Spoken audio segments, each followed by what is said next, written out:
Oh, thank you. It's finally a pleasure to have you on the show. I know. Thank you for having me. We've been trying to get you on the show for quite some time. Oh, really? It's been like a cat and mouse game here trying to get you on the show. Oh, I'm sorry. This is the first time I heard about it. I'm sorry. All right, so my Twitter and Facebook pages have been buzzing. First and foremost, let's just get to this week's episode. At the end, Eric throws a drink in your face. Well, you know what? It hasn't aired, so I can't talk about it a lot. But I will say I was completely shocked because I'm thinking, okay, we've been married for 4 years. We've been together for like 10 years. And I just feel like when you've been married to someone, regardless of what's going on, I feel like you should still have a mutual respect for one another.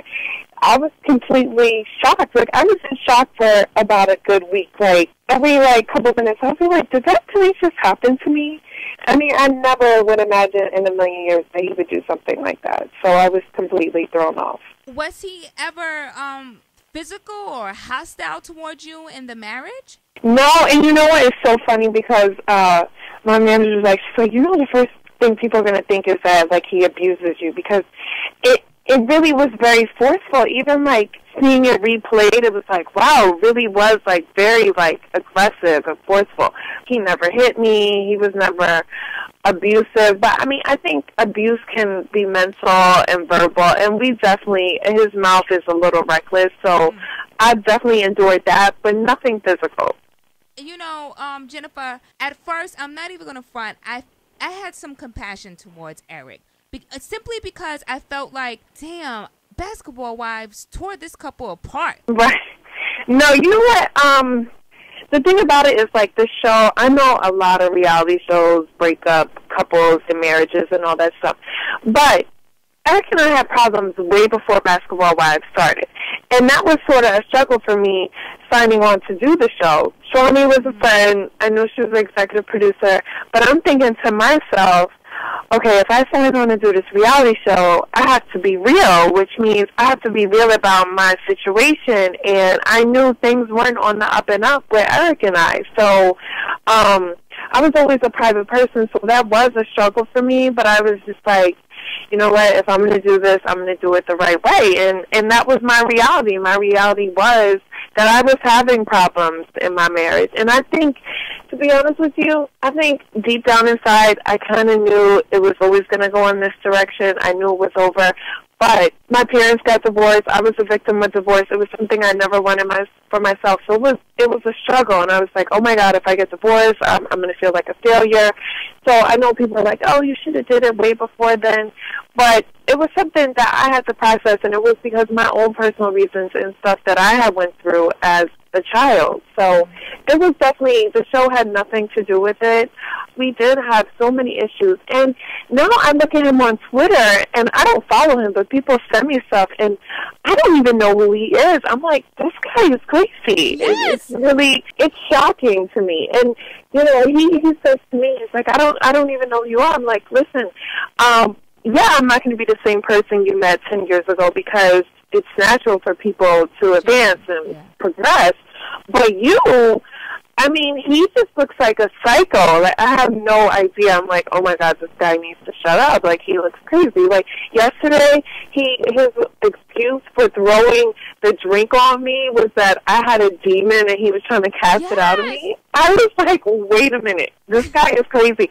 Then he tweets something like, oh, Jesus had to cast 7 demons out of that whole Mary. I'm like, this guy? That's what I was saying. No wonder why Jennifer is leaving your ass, because you come on. Yeah, I was just like, oh my God. People were sending me stuff, and I was just honestly, I don't know what to say. He's acting psycho. Did you marry for the money at first? No, I did not. Listen, if I was a gold digger, I could have had a baby. I could have did all this other. That was that was never my intention. I put that whole thing behind me. I'm moving forward. I'm not looking back. I'm not taking any steps backwards. And I think he's just trying to say any little thing to get under my skin, to bring me down. And I'm like, okay, you can call me whatever you want, but I'm still moving forward with this. I mean, he sends me all kinds of crazy text messages. One day it's like, you know, he still loves me. The next day I'm a hoe, I'm a gold digger, I'm a groupie for football play. I'm just like, okay, whatever. Look, let's stop the conversation right here and go into a quick break. Everybody, if you're just tuning in, I'm talking to Jennifer from Basketball Wives, and we'll be back. It's iPower 921. Yep, it's Girl Talk on iPower 921, Interactive Hip Hop and R&B. It's TT Torrez, and if you're just tuning in, I am talking to Jennifer from Basketball Wives. Can you just take us down memory lane, because we never got a chance to really honestly see the happy side of you guys. How did you meet? Was it love at first sight? I mean, what was it like in the beginning? No, you know what? We're both from New Jersey, and we met in New Jersey at a party through mutual friends, and he was actually playing in Denver at the time. So we were actually friends for probably about a year, maybe a year and a half. We would talk on the phone. We would have great conversations, and you know, he would come home and we would see each other. It was nothing physical, but it's the foundation of our relationship started out as being friends. So that's why I thought we could always go back to being friends, because that's how we started out. We had some happy times, but I think when the bad memories outweigh the good memories, then it's like you have to look at your situation and make a decision, and that's what I had to do. Yeah. Everybody, we're talking to Jennifer from Basketball Wives. So Ronald P1 tweets, "Are you still single, Jennifer? You are beautiful, and I am rolling from Miami." He's trying to get a hookup. Ew. Well, hi, Roman from Miami. Yes, I am still single. Yeah. So let's talk about this dating thing. Are you comfortable still dating while the official paperwork isn't signed? Yes, I actually am okay with dating, because I'm in the process. I know there's no way that Eric and I are going to get back together.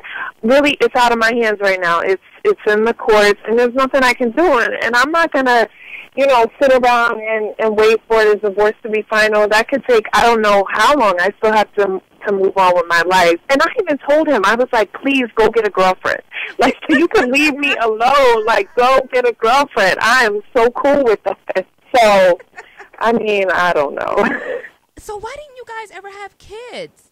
I always wanted to have kids, and I still do, but I always felt like there was a lot of issues in our marriage, so I didn't want to bring a child into our marriage and have these issues. So I was thinking, like, you know what, once we work past whatever it is we're going through, infidelity was definitely a problem in our marriage, and that was hard enough in itself to deal with, and let alone to bring a child into the mix. That was something that I didn't want to do.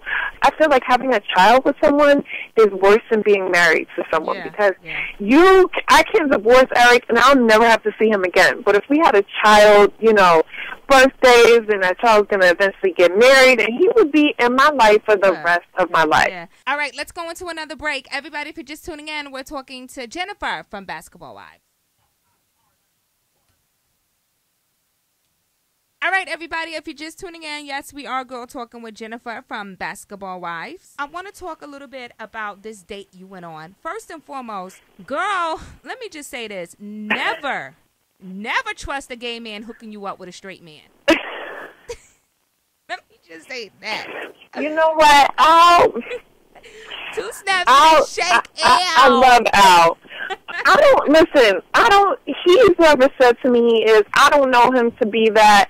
Al and I have a great time together. I could talk to him about whatever. He knows what I like. Best guy friend. That's a gay man all day, right? No. Bad girl Micah writes on Twitter, you thought the dude was cute or more like a suspect? The guy that Al hooked you up with. No, I thought he was cute. Like, Will is totally straight. There's nothing gay about him at all. All right, so what about you and Eric from Queens? I kind of dig Eric. Eric was sexy. Oh, my God. First of all, really, his name has to be Eric? I'm like, I cannot escape this guy. You know what? Eric was cool. We went out. We had drinks. There was definitely no immediate love connection, but he was a cool guy. Like, if I'm in New York, we could definitely go out for drinks again. But it was no like fireworks there. All right, so we saw on Basketball Wives that you and Evelyn got into some drama, and we saw you guys make up. Evelyn and I had been friends way before the show Basketball Wives, and I just felt like if she had an issue, she should come talk to me as opposed to talking to Noe, Shawnee, Tammy. By the time it gets to all these people, everyone has opinion, and it just gets like instigated. And to be honest with you, when I did the radio interview, I didn't think there was anything wrong with it. They didn't play the whole interview on the show because obviously I get it. It's a reality show. They use drama and stuff that's sensationalized to the audience. When I did that interview, I had an opinion. That was my opinion. I expressed that. I expressed that to her. It was nothing new that I'm saying this for the first time on the radio. I told that to her face. I told that to her on season 2.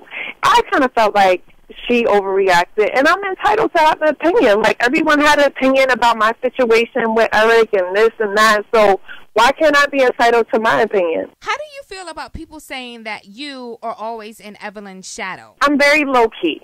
I'm not confrontational.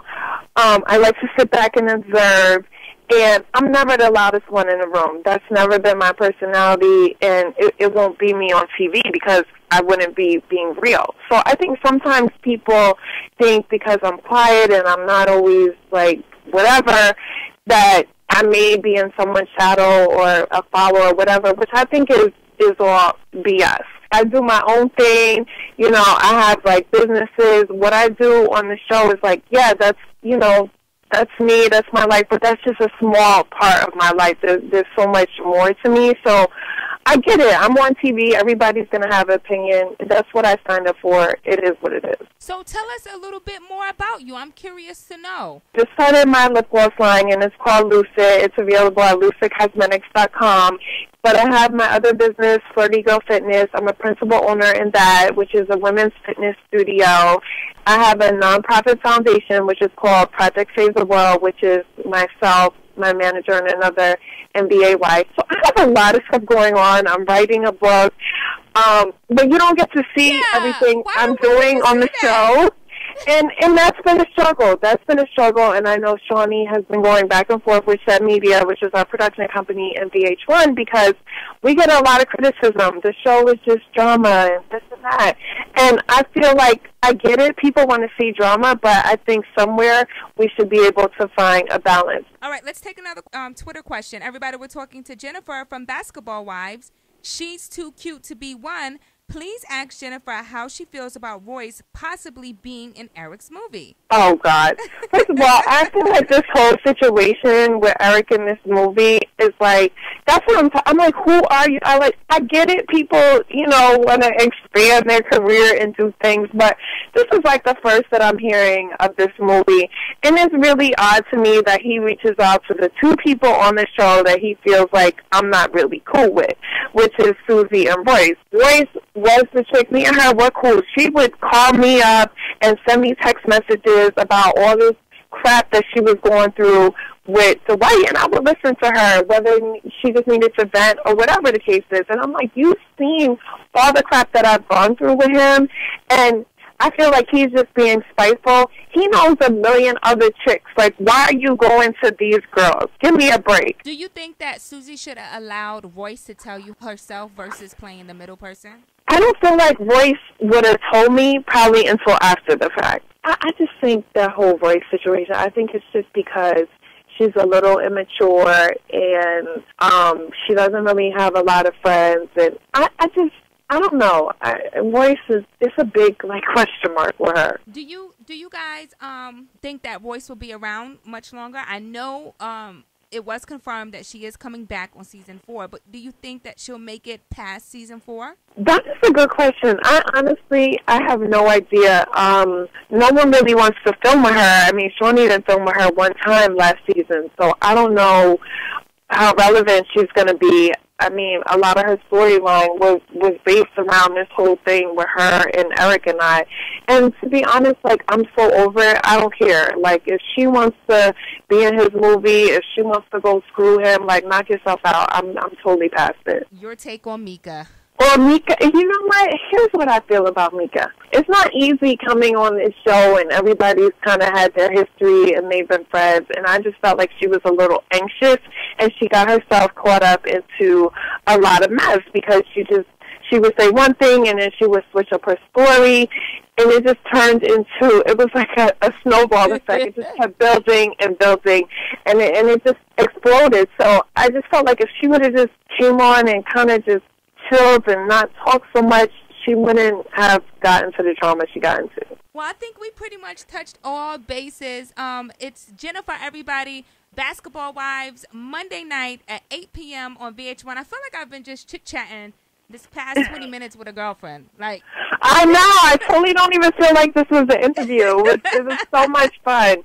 And thank you for having me. And I didn't know it was such a long time coming. But definitely, I will definitely call back in. I'm sure it's going to be crazy after the finale. It's a definitely must-see episode. Yeah, I'm still in shock by what happened, so I'm just going to leave it at that. But definitely everybody has to tune in to see that one. So we're going to check for you Monday night, 8 p.m., everybody. It's Jennifer. Make sure you follow her on Twitter. I am Jennifer on Twitter, Basketball Wives star. Thank you so much for calling, girl. Thank you so much. We had a great chat. Have a great day. All right, you too. Bye-bye. Okay, bye-bye.